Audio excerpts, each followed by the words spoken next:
Evangelio de nuestro Señor Jesucristo según San Mateo. Jesús dijo a sus discípulos: Les aseguro que difícilmente un rico entrará en el reino de los cielos. Sí, les repito, es más fácil que un camello pase por el ojo de una aguja que un rico entre en el reino de los cielos. Los discípulos quedaron muy sorprendidos al oír esto y dijeron: ¿Entonces quién podrá salvarse? Jesús, fijando en ellos su mirada, les dijo: Para los hombres esto es imposible, pero para Dios todo es posible.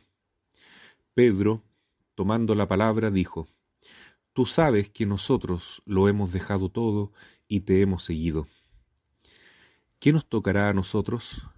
Jesús les respondió: Les aseguro que en la regeneración del mundo, cuando el Hijo del Hombre se siente en su trono de gloria, ustedes que me han seguido también se sentarán en 12 tronos para juzgar a las 12 tribus de Israel. Y el que a causa de mi nombre deje casa, hermanos o hermanas, padre, madre, hijos o campos, recibirá 100 veces más y obtendrá como herencia la vida eterna. Muchos de los primeros serán los últimos, y muchos de los últimos serán los primeros. Palabra del Señor. Gloria y honor a ti, Señor Jesús. Hoy día continúa el Santo Evangelio de Mateo en el capítulo 19, relatando lo que sucedió cuando el joven rico se alejó entristecido porque tenía muchos bienes y dejó a Jesús también apenado de perder esa vocación que podría haber sido de gran provecho para la iglesia. Un joven tan ordenado, tan moralmente idóneo para seguir a Jesús hubiera sido una maravilla para la evangelización. Sin embargo, estaba muy apegado a sus riquezas y no fue capaz de soltarlas y deshacerse de su propio yo, porque en el fondo eso era lo que más importaba al joven rico, la seguridad de su ego, su riqueza, mantener su buena calidad de vida y asegurar la vida eterna, más encima.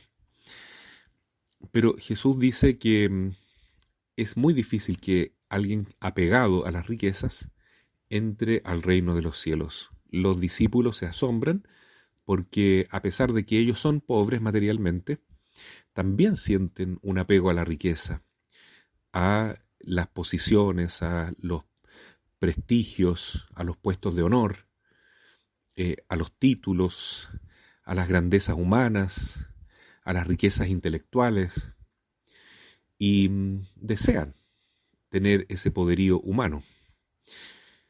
Entonces se sorprenden cuando Jesús dice que no se puede entrar al reino de los cielos si uno no renuncia a esos placeres y a esos ídolos en el fondo que contribuyen más que nada a idolatrar el propio yo y dejar a Dios en segundo lugar. Entonces Jesús les dice: es cierto que es muy difícil, pero para Dios nada es imposible.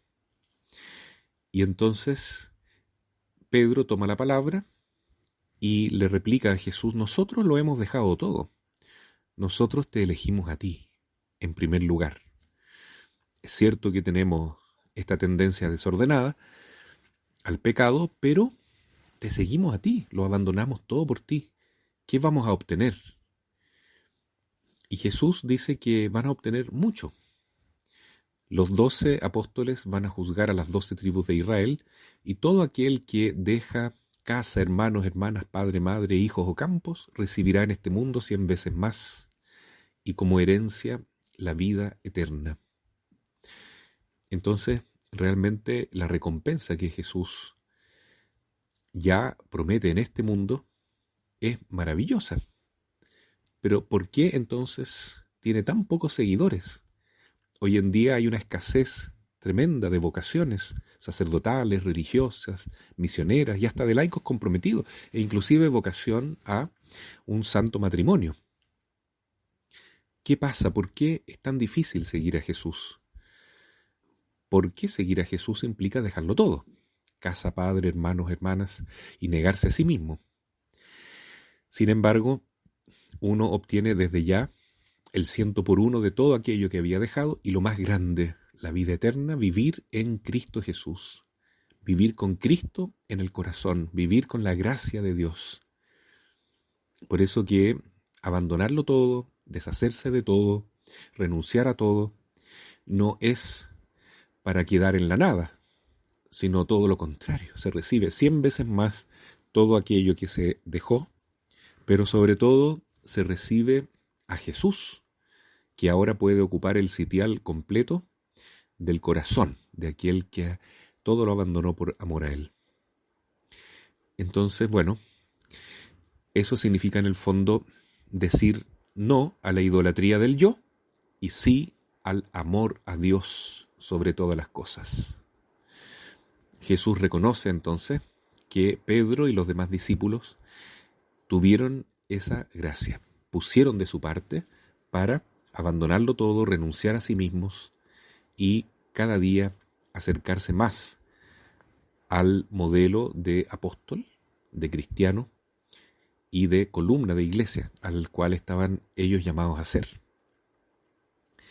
También nosotros en este día pensamos cómo podemos entregarnos cada día más a Jesús por medio del corazón inmaculado de María, y le pedimos al menos que nos dé la gracia, la fuerza de ir muriendo cada vez más a nuestro yo, a nuestra tendencia desordenada a buscar la felicidad sin Dios, y a considerar que lo más grande, lo más hermoso que podemos alcanzar es el amor de Dios. Y como decía San Pablo, llegar a considerarlo todo basura en comparación con el amor de Dios, con la gracia de Dios, con vivir en Dios.